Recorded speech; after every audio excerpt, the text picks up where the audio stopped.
नमस्ते बच्चों। कक्षा 5 विषय हिंदी इकाई 15वां खरगोश और हाथी का आज हम अध्ययन करेंगे। खरगोश एक छोटा सा जानवर है और हाथी एक बहुत बड़ा जानवर है, यह हम सब जानते हैं। इस कहानी में खरगोश किस प्रकार अपनी समझदारी से हाथियों से अपनी रक्षा करता है, इसका वर्णन इस कहानी में आपको दिया गया है। यह कहानी पंचतंत्र से ली गई है। अब यह कहानी हम देखते हैं। एक जंगल में एक सरोवर था। सरोवर के किनारे गीली जमीन थी। वहाँ बहुत से खरगोश रहते थे। खरगोशों के बिल जमीन के अंदर थे। वे दिन भर इधर उधर कूदते रहते, नरम नरम घास खाते, रात को अपने घरों में सो जाते। वे सब बहुत प्रसन्न रहते थे। उसी जंगल में कुछ हाथी आ गए। हाथियों के झुंड में कुछ शरारती हाथी थे। वे अपनी सूंड से छोटे छोटे पेड़ को तोड़ देते थे, पौधे कुचल देते थे। हाथियों के बच्चे खेल खेल में एक दूसरे से लड़ते। कभी एक छोटा हाथी नीचे होता तो कभी दूसरा। हाथी पानी से बहुत प्यार करते हैं। वे सूंड में पानी भर भर कर नहाते, फिर सरोवर के किनारे मिट्टी में लौटते। नरम जमीन उनके भार से दब जाती।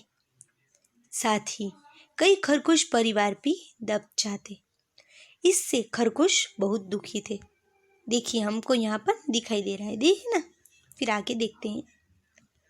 खरगोशों के सरदार ने एक उपाय सोचा। कुछ चुने हुए खरगोशों के साथ वह हाथियों के सरदार के पास गए।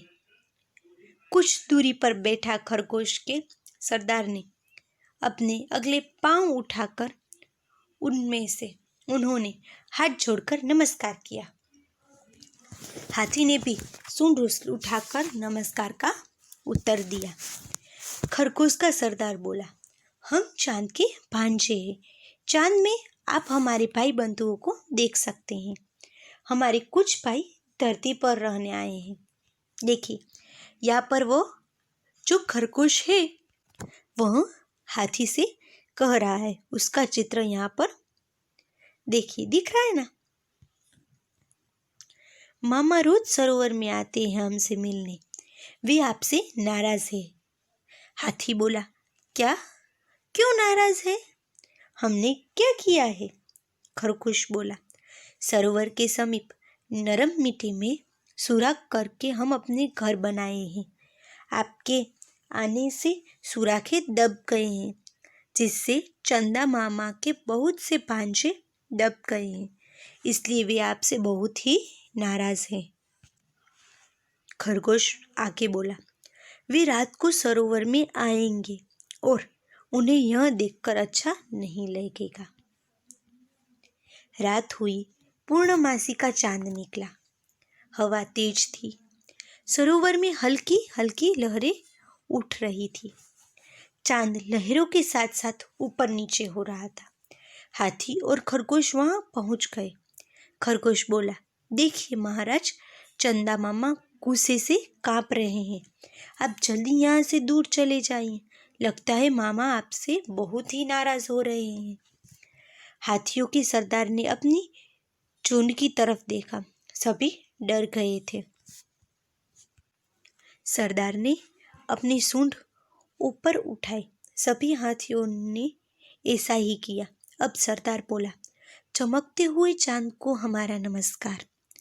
हम अपनी गलती मानते हुए आपसे क्षमा मांगते हैं। आप हमें क्षमा करें। हम अभी दूसरे जंगल में चले जाते हैं। अब ऐसा काम नहीं करेंगे जिससे दूसरों को तकलीफ हो। तो चलो बच्चों, आज हमने यहाँ खरगोश और हाथी की जो कहानी थी वह मैंने आपके सामने पढ़ी, और मुझे आशा है कि आप सब लोगों को समझ में भी आ गई होगी।